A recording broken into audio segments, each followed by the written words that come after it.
Assalamu alaikum friends. In this video you will learn how to mark unread on WhatsApp chat. So let's begin the video.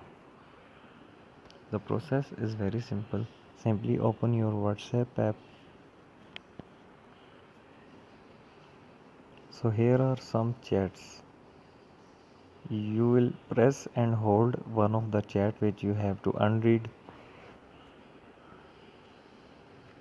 So at the top corner there are three dotted lines. You will simply tap on three dots.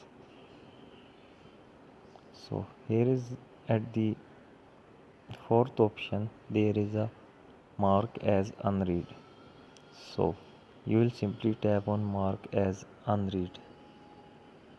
So the chat has been marked unread.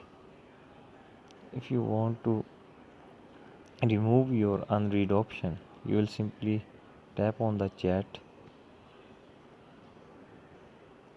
and you will then go back.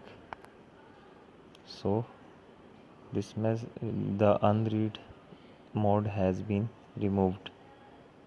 Thank you. If you like the video, please subscribe our channel for more informative videos.